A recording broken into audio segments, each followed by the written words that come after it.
오늘 본문은 우리가 12절까지 읽었지만은 17장 전체 내용을 좀 다루도록 하겠습니다. 오늘도 말씀을 통해서 주시는 이 깨달음과 은혜가 우리 모두에게 넘쳐나기를 간절히 축복합니다. 아멘입니다. 여러분 혹시 지난주에 설교 내용을 기억하세요? 아브람과 사레가 하나님의 그 복 주시겠다는 언약을 알고 있으면서도 불구하고 그것을 못 기다렸죠. 기다리지 못하고 불신앙적인 모습을 보였어요. 그게 뭐라 그랬지요? 사레에게 몸종이 있었는데 이집트 여자 누구요? 하갈, 그죠? 하갈이 있었어요. 근데 하갈을 아브라함의 첩으로 들여보낸 거죠. 그래서 덜컥 이제 아들을 낳았습니다. 자, 이것은 분명히 하나님의 뜻을 끝까지 기다리지 못했던 죄일 수가 있어요. 자, 그런데 감사하죠? 은혜에 대해서 얘기했잖아요. 그렇게 하나님의 약속, 하나님의 뜻을 기다리지 못하고 죄를 지었어요. 근데 하나님이 은혜를 베푸신 거예요. 그 은혜의 첫 번째는 뭐예요? 아무 말씀 안 하셨더라. 그러니까 안 혼내시는 거예요. 그냥 잠잠히 계셨어요. 물론 이제 가끔 혼나야 되는데 안 혼내면 좀 그렇죠. 근데 하나님이 정말 그냥 가만히 계셨어요. 그리고 또 하나는 뭐였습니까? 기다려 주셨어요. 13년이라는 시간을 기다려 주시는 거예요. 그러면서 이 아브람 부부가 뭘 배우게 하시는 거예요? 믿음의 정말 중요한 요소인 기다림에 대해서 좀 더 배울 수 있는 기회를 주셨습니다. 오늘 본문은 그렇게 13년이 지난 이후의 어느 날 사건이에요. 13년 동안 침묵했다고 해서 하나님이 아브람을 버린 것이 절대 아닙니다. 왜냐하면 13년이 지나서 다시 나타나셨기 때문이죠. 물론 아브라함 딴에는 좀 초조했을 거예요. 왜 하나님이 아무 말씀 없지? 왜 하나님이 안 나타나시지? 마음에 좀 힘든 것이 있었을 거예요. 그러나 그것은 기다림의 훈련이었던 것이죠. 하나님은요, 아브라함이 볼 수는 없었지만 하나님은 그 아브라함을 눈동자처럼 살피고 보호하고 계셨던 것입니다. 그래서 아브라함 나이가 이제 몇 살이 되었습니까? 99살. 아내 사레의 나이는 89살. 그리고 하갈을 통해 낳은 아들 이스마엘의 나이는 지금 13살이 되었어요. 자, 그런데 보세요. 정말 오랜만에 하나님이 딱 나타나셨어요. 그런데 하나님이 하신 첫 마디가 뭔지 아세요? 1절이 있습니다. 우리 스크린 보면서 같이 읽어볼까요? 자, 시작. 나는 전능한 하나님이라 너는 내 앞에서 행하여 완전하라. 여러분이 아브라함이었다면 하나님이 13년 만에 오랜만에 나타나셨는데 첫 마디가 딱 저거예요. 어떠실 것 같아요? 저는요 좀 당황하고요 깜짝 놀랄 것 같아요. 부담돼요. 오랜만에 나타나셨는데 잘 지냈니? 보고 싶었지? 좀 이렇게 좀 친밀하게 해주시면은 뭐 좀 어디 덧나시나요? 근데 오시자마자 오랜만에 오셔서는 저렇게 하시는 거예요. 너무 딱딱해요. 무섭기까지 합니다. 완벽하라잖아요. 완전하라잖아요. 그죠? 근데 하나님께서 왜 오랜만에 나타나셔서 이렇게 말씀을 하셨을까요? 그것은 오늘 이야기의 내용 때문에 그렇습니다. 아브라함이 지난 13년 동안을 살아오면서 기다림에 대해서 훈련을 했지만 그 안에 또 뭐가 자라기 시작한 거예요? 하나님의 언약을 의심하는 이 불신이 자라고 있었던 것입니다. 자, 하갈을 첩으로 삼았을 때는 아브람과 사레가 가나안에 들어온 지 몇 년째였었어요? 기억하세요? 10년째였습니다. 그런데 그 10년이 지나는 동안 하나님이 꽤 자주 나타나셨어요. 먼저는 애굽의 기근 때문에 갔을 때 그때 나타나셨죠. 그 다음 언제 나타나셨어요? 롯이 잡혀갔을 때 그때 또 하나님 역사하시죠. 그 다음에 그 중요한 15장의 햇불 언약, 짐승을 갈아가지고 지나갈 때 하나님이 홀로 은혜의 언약식을 가져주셨잖아요. 그러니까 가나안에 들어와서 10년을 지내면서 사실 하나님이 굵직굵직한 사건 때마다 나타나신 거예요. 그래서 나 여기 있다 보여줬어요. 그런데도 불구하고 그 10년을 지나면서 이게 기다리지 못하고 덜컥 이 하갈을 통해서 아들을 보았잖아요. 자, 그런데 지금 뭐예요? 그 뒤로 13년이 지난 거예요. 근데 아무 일이 없는 거예요. 물론 아브라함은 믿음이 좀 성장했어요. 확실히 성장한 건 맞아요. 근데 이번에는 하나님이요 아무런 표시가 없어요. 그거 아세요? 믿음이 자랄수록 하나님 침묵하세요. 막 예수님 믿고 기분 좋을 때 있잖아요. 그러면요 기도하면 다 제깍제깍 막 다 응답받습니다. 근데 신앙이 성숙할수록 더 깊어질수록 이상하게 정말 나에게 필요한 일이 있을 때 그때 기도하면요 잘 안 들어주세요. 잘 응답 안 하시는 것 같아요. 침묵하시는 것 같을 때가 의외로 많습니다. 신기하죠? 네. 여러분 이렇게 생각하셔야 돼요. 하나님이 내 기도를 빨리빨리 안 들어주신다. 그러면 내가 믿음이 꽤 잘한 상태구나. 이렇게 여기실 일입니다. 실제로 그래요. 보시는 거예요. 네가 날 얼마나 신뢰하고 있는지를 보시고 테스트하는 것입니다. 여하튼 안 나타나셨어요. 그 마음이 어떻겠습니까?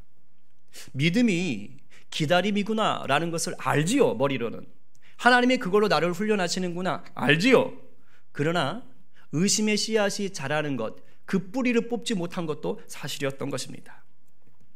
적잖은 학자들이 이 99살이 된 아브라함은요 하갈을 통해서 낳은 이 이스마엘을 자기의 상속자로 당연하게 생각했다, 이렇게 지금 연구하고 있어요. 이렇게 해석하는 이유가 성경에 있는 것입니다. 17절, 18절 때문에 그래요. 우리 한번 같이 읽어봅시다. 자, 시작.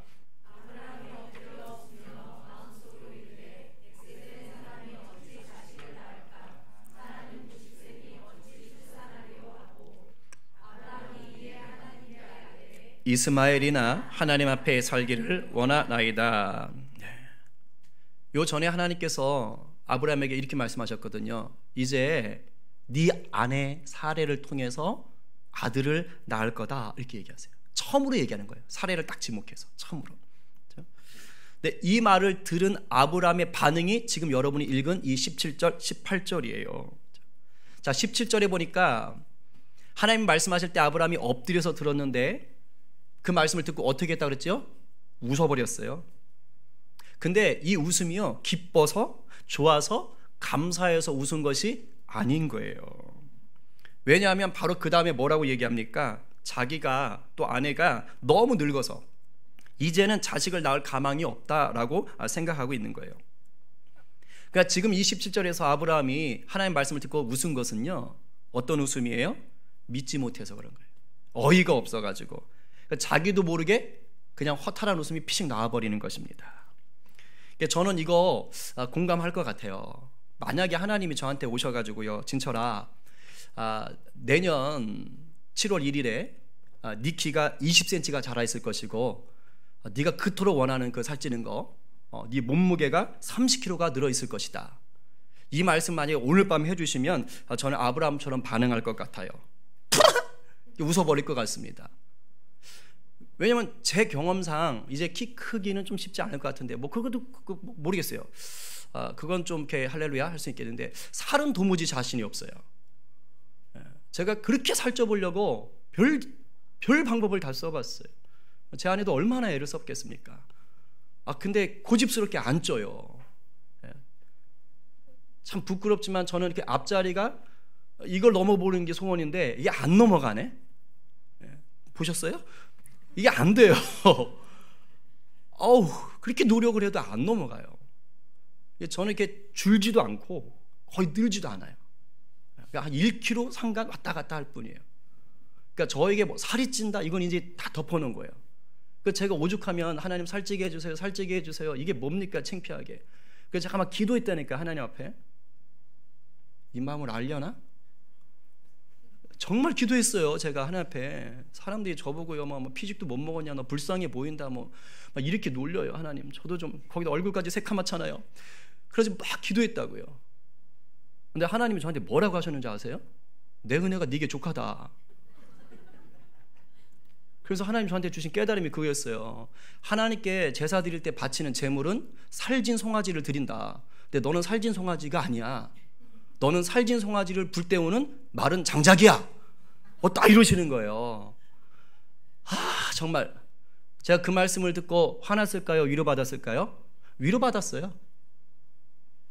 그렇구나. 나는 마른 장작이구나. 재물을 때워야 되는구나. 그리고 이제 위로받고 마음이 평안해졌죠. 여하튼 그래서 이제 살에 대한 고민은 제가 접었다는 것이죠. 그래서 살 빠졌네, 이렇게 스트레스 없어요. 내 하나님 느닷없이 나타나셔가지고 너 내년에 30kg 찌게 해줄게. 그럼 웃습니다. 저는 피식 웃어요. 왜냐하면 도무지 납득이 안 되는 말씀을 하셨기 때문이에요. 제가 하나님을 싫어하거나 하나님을 향한 신앙이 없는 게 아닙니다. 아브라함도 똑같아요. 하나님을 향한 신앙이 있지요. 하나님 믿습니다. 하나님 사랑합니다. 그러나 단지 이 상황에서 하시는 말씀이 도무지 논리적으로 이해가 안 되는 거예요. 그런 일 많거든요. 그래서 이번엔 아브라함이 어떻게 대답하느냐? 지극히 상황에 맞고 이치에 맞는 논리적인 얘기로 답변합니다. 하나님이 하도 논리적이지 않으시니까 아브라함이 논리적으로 대답을 해요. 그게 뭐예요? 이스마엘이나 하나님 앞에 살기를 원하나이다. 이거요, 겉으로 보면 굉장히 그럴듯한 말입니다. 당연한 말이에요. 왜냐하면 지금까지 13년을 살아오면서 이스마엘이 자라는 동안 잘 자랐거든요. 하나님이 가타부타 얘기하신 적 있어요, 없어요? 없어요. 그 아들 아니다 이런 얘기 안 하셨다고요. 그냥 잘 자란 거예요. 하나님이 한 번도 토를 다신 적이 없으신 거예요. 그러니까 뭐 하는 거예요? 얘인가 보다 생각할 수 있죠. 그리고 결정적으로 지금 아브라함 나이가 99, 아내는 89. 스스로 아는 거예요. 이제 우리는 애 낳을 때가 이미 끝났다. 이 몸이 생물학적으로 안 돼. 이걸 알고 있는 것입니다. 그러니 아브라함 입장에서는 충분히 그냥 이스마엘이 상속자인가 보다, 하나님이 그렇게 하셨나 보다라고 생각하는 것입니다. 어쩌면 이것은 굉장히 겸손한 믿음처럼 보이죠. 주어진 현실에 만족하는 겸손의 신앙처럼 보입니다. 그러나 잘 생각하세요. 여러분, 이런 만족은요, 주님 뜻 안에서 누리는 참된 만족이 아닙니다. 이런 만족은 내 스스로 만들어 놓은 포장된 만족이에요. 뭐 이 정도면 됐지. 그냥 하나님이 주시했다는 상속자는 저 이스마엘이었나 보다. 맞아, 그런가 봐. 잘 자라고 있네. 이거 뭔지 아세요? 일종의 자기 합리화입니다. 영적인 자기 합리화예요. 자기 합리화는 순전한 믿음이 아닙니다. 이것은 하나님을 온전히 신뢰하지 못하는 불신앙의 다른 표현이에요. 하나님의 약속에 자신의 생각을 맞추는 것이 아니라 내 생각, 자기 생각에 하나님의 약속을 우겨 집어넣고 있는 것입니다. 오늘 우리의 삶에 이런 모습이 없는지 되돌아봐야 됩니다. 우리 삶에 영적인 자기 합리화의 모습이 얼마나 많은지 몰라요. 저도 그렇습니다. 여러분, 내가 게을러서 못한 걸 가지고 하나님이 싫어하셔서 막아주셨어, 이런 식으로 얘기할 때 없어요? 내가 이기적이고 교만해서 사람들이 싫어하는 건데 내가 너무 믿음이 좋아서 사람들한테 박해를 받고 있네, 핍박받아, 이렇게 착각하는 사람들도 있어요. 내가 욕정과 탐심에 이끌려가지고 방탕한 삶을 살고 있는 것인데 내가 사람들에게 전도하기 위해서 세상 사람들의 눈높이로 낮아지는 거야, 이런 식으로 자기 합리화를 하는 사람들도 있습니다. 내가 봤어요, 그런 사람도. 이런 것들은 영적 자기 합리화이며 거짓 만족이며 불순종임을 깨달으셔야 됩니다. 혹시라도 우리 안에 이러한 모습들이 있다면, 오늘 성령께서 그것을 깨닫게 하신다면, 보여주신다면 회개하시고 새롭게 하시는 그 은혜를 경험하게 되길 간절히 축복합니다. 하나님은 아브라함이 이렇게 불신앙의 태도로 반응할 것을 익히 아셨던 거예요. 왜? 다 아시니까. 그래서 오늘 1절에서 초장부터 하나님의 믿음의 본질은 이거다 라고 딱 밝히고 그 다음에 이야기를 끌어가시는 것입니다. 다시 한번 믿음의 본질을 알려주시는 것이죠. 믿음의 본질이 무엇입니까? 내가 믿는 대상인 하나님이 어떤 분인가를 분명히 아는 것이죠. 그리고 바로 그 하나님을 향해서 내가 어떤 태도로 살아야 되는가, 이것을 아는 것입니다. 이게 믿음의 본질이지요. 나는 전능한 하나님이라. 하나님이 이렇게 말씀하신 건 무엇을 가르쳐 주시는 것입니까? 이 말이에요. 너희 부부가 생물학적으로는 아이를 낳을 수 없는 몸인 게 맞다. 그러나 나는 너희에게 아이를 낳게 할 수 있다. 나에겐 그런 능력이 있다. 나는 창조주 하나님이다. 지금 이 말씀을 하고 계신 것입니다. 이 전능하신 하나님이 바로 내 하나님 되심을 믿으시기를 간절히 축복합니다. 아멘이지요. 그리고 하나님이 그 다음에 내 앞에서 행하여 완전하라. 무엇을 가르쳐 주십니까? 이 말은 아브라함에게 너 단 하나의 실수나 범죄도 용납되지 않는다, 절대 죄짓지 마, 이런 뜻이 아니에요. 이 말의 진짜 의미는 우리를 로봇이나 AI로 만드는 것이 아닙니다. 이 말의 진짜 의미는 뭐냐? 하나님과의 관계 속에서 흠이 없어라, 이 뜻이. 하나님과의 관계가 좀 순전해라.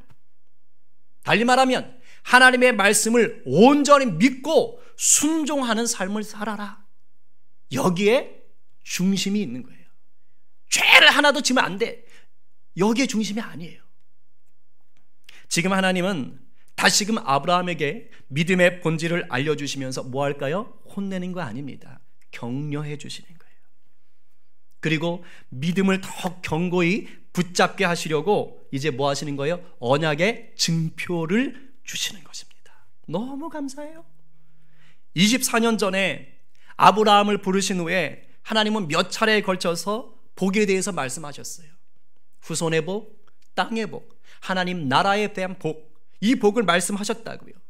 그것을 99살이 된 아브라함에게 다시 나타나셔서 확증해 주시는 것입니다. 그런데 이 확증은 아브라함이 요구하거나 아브라함의 노력으로 되는 것이 아니지요. 전적으로 하나님이 홀로 찾아오시고 하나님이 일방적으로 주시는 선물입니다. 그래서 은혜입니다. 하나님은 늘 우리에게 이렇게 은혜로 찾아오시는 분이세요. 이 은혜로운 언약의 증표가 오늘 본문에 보면 두 가지로 드러나는 거예요. 그리고 이 은혜의 표시는 오늘을 살아가는 우리들에게도 하나님께서는 여전히 신실하게 드러내 보여주십니다. 그렇다면 복된 언약을 확증해 주시는 이 은혜의 표시, 은혜의 증표, 첫 번째가 뭐냐? 그것은 이름을 바꿔주시는 거예요. 저 이게 참 좋더라고요. 이름을 바꿔주시는 것. 여러분, 성경은요, 이름을 중요하게 생각합니다. 왜냐? 그 이름은 곧 그 존재 자체예요. 그렇기 때문에 이름을 바꿔주신다라는 것은 그 사람의 정체성을 새롭게 하신다라는 말입니다. 혹시 여기 개명하신 분 있어요? 이름 바꾸신 분? 저도 모르게? 있나요? 저는 종종 봤어요. 종종 봤는데, 자, 개명할 때 그냥 대충 아무 이름이나 갖다가 바꾸나요? 그렇지 않죠. 적어도 자기가 생각할 때 지금 내 이름보다는 좋다고 생각되는, 뜻이 좋다고 생각되는 그런 이름으로 바꾸게 되어 있습니다.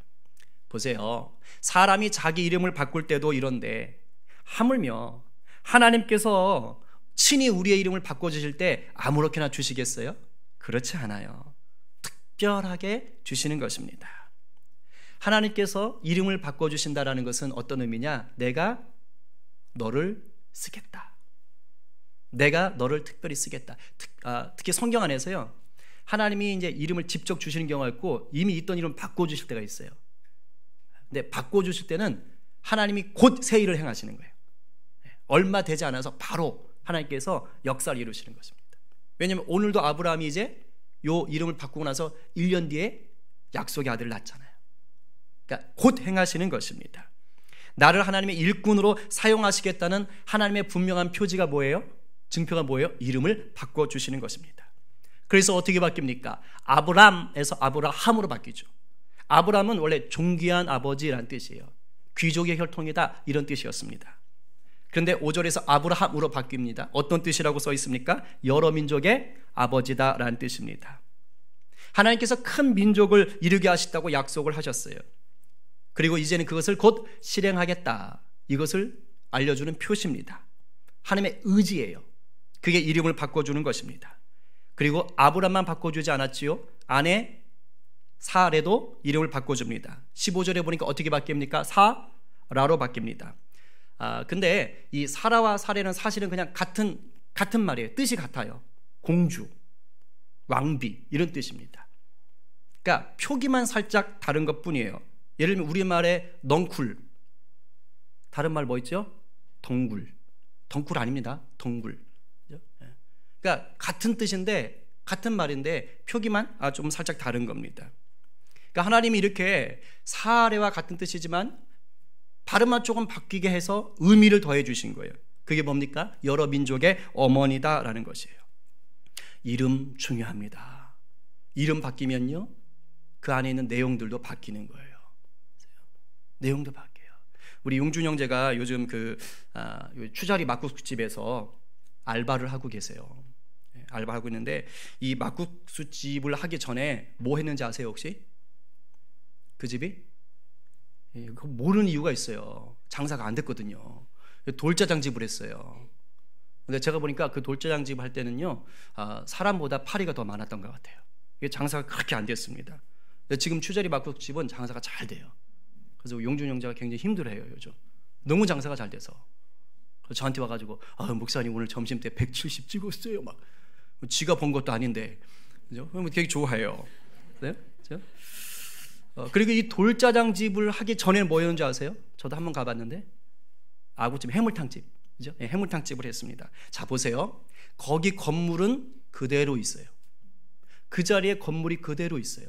그런데 이름을 바꾸면서 그 건물의 쓰임도, 내용도, 가치도 다 바뀌었어요. 아셔요? 우리 몸뚱아리는 그대로 있겠지만 하나님이 우리의 이름을 바꿔주시면 우리의 쓰임이, 기능이, 가치가, 우리가 주님을 인격적으로 만나면 모두가 이렇게 이름이 바뀝니다. 주님이 새로운 이름을 주시는 거예요. 아브라함이나 사레는요, 이미 가지고 있던 이름이에요. 이방의 땅, 우상의 땅, 그 갈대아 우르에서부터 가지고 온 이름이었단 말입니다.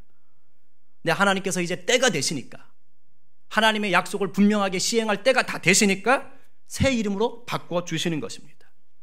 그 부부의 정체성을 새롭게 하시고 새로운 삶으로 세팅해 주시는 것입니다. 물론 이 말이 내가 예수님을 인격적으로 만나면 다 이름을 바꿔야 되는구나, 개명해야 되는구나, 이런 뜻은 아닙니다. 혹 가다가 이름 바꾸시는 분도 있어요. 그러나 이 의미는 뭐냐? 우리가 이 주님을 인격적으로 만나면 영적인 이름이 바뀐다, 이런 뜻입니다. 어떠세요? 여러분은 예수님을 만나고 나서 이름이 바뀌었습니까? 영적으로 이름이 바뀐 것을 경험하세요? 주님이 나에게 새 이름을 주셨구나 라는 것을 알고 계십니까? 저는요, 예수님을 인격적으로 만나기 전까지 제 이름에 대해서 별 생각이 없었어요. 저는 한자로 참진 발글철을 씁니다. 한자 참진 발글철. 그래서 그냥 그렇게 알았어요. 한자어 뜻이 요 정도구나. 근데 제가 예수님을 인격적으로 만나고 나니까 제 이름이 헐, 대박, 이런 느낌이었어? 내가 이런 사람이었어? 이렇게 느꼈던 거예요. 참진, 참되다, 진리다.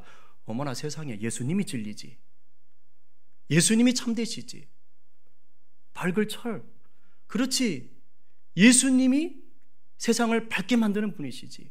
그분 안에 붙어 있어야 밝은 사람이 되지. 내 삶은 진리 되신 예수님을 밝혀주는 인생이 돼야 되는 것이지. 이렇게 이름이요, 재해석되는 겁니다.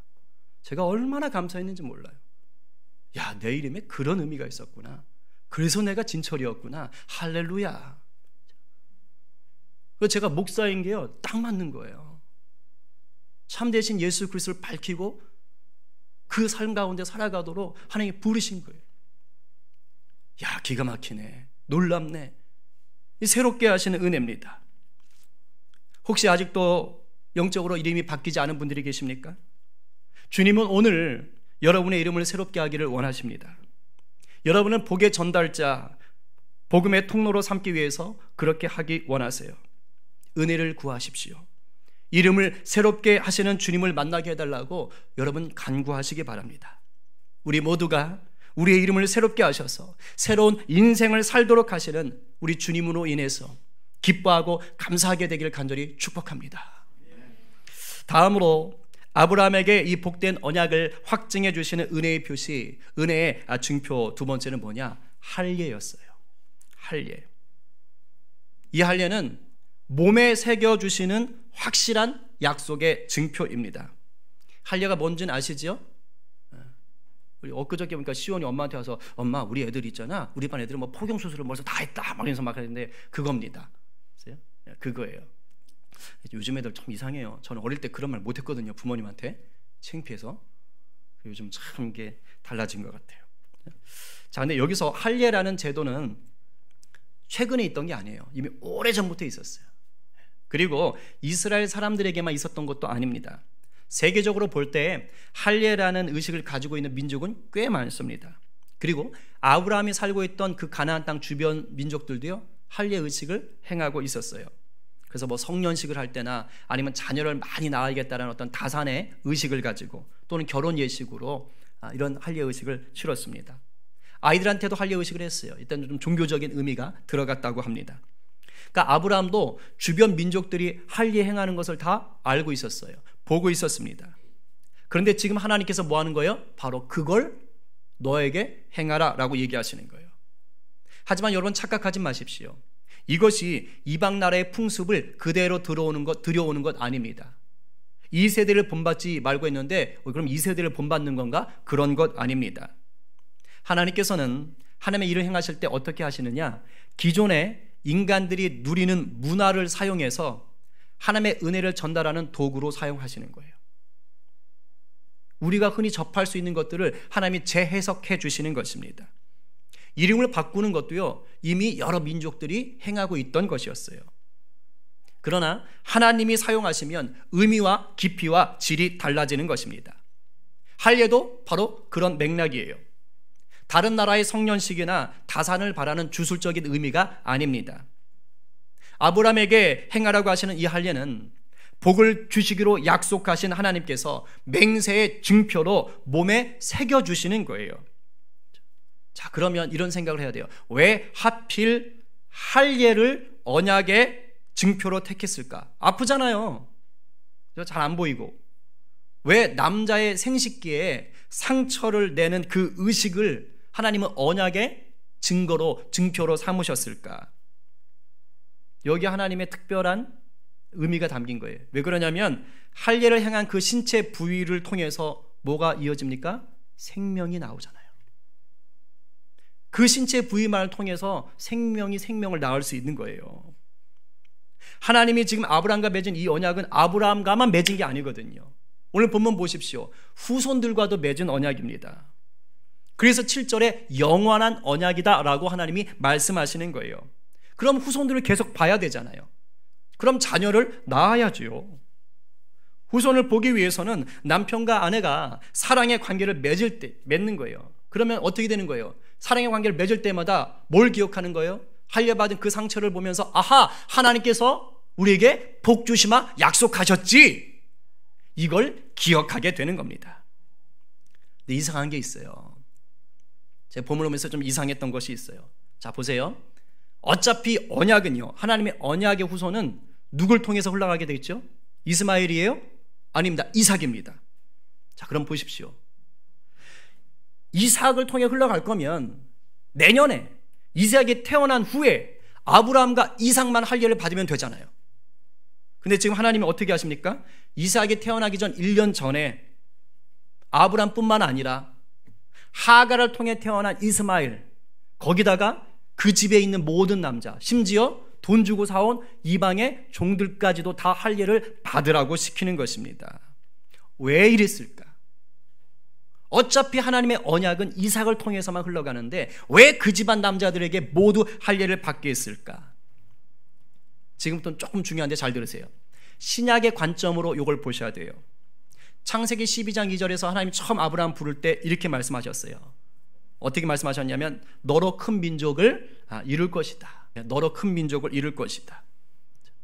하나님이 이것을 약속하셨어요. 근데 이 큰 민족이 뭡니까? 단순한 한 민족의 혈통이 아니라는 걸 얘기하는 거예요.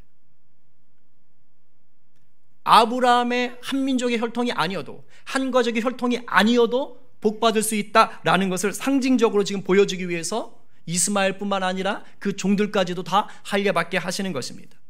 또 3절에서는 뭐라고 얘기합니까? 땅의 모든 족속이 너로 말미암아 복을 얻을 것이다 라고 얘기하는 것입니다. 땅의 모든 족속이니까 아브라함과 상관없는 족속이어야 되잖아요, 당장은. 그러니까 이방 사람들에게 돈 주고 사온 이방 사람인 종들에게도 그 복이 흘러간다는 것을 지금 상징적으로 보여주시는 것입니다. 하나님의 위대한 계획이 숨어 있는 것이에요. 즉 첩의 아들이든 종이든 누구나 아브라함 안에 있으면 모두가 하나님의 복을 누릴 수 있다. 이것이 바로 종말론적인 의미입니다.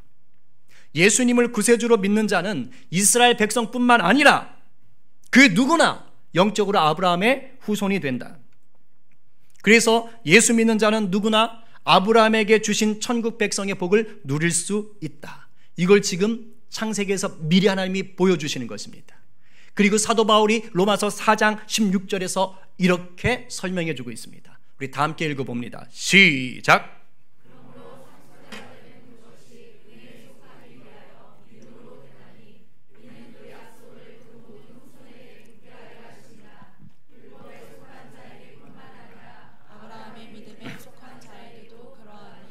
아브라함은 우리 모든 사람의 조상이다. 아멘. 믿음으로 되는 구원에 대해서 영적인 아브라함의 후손 삼기 위해서 하나님이 지금 오늘 이 할례 의식 속에 그 모두를 다 포함시켜 놓은 것입니다. 자, 그런데 오늘날까지 이 할례가 유효한가요? 아닙니다. 이제 더 이상 할례는 자기 기능을 하지 않아요. 예수님이 오신 이후로는 그 언약의 증표로서의 기능이 사라졌습니다.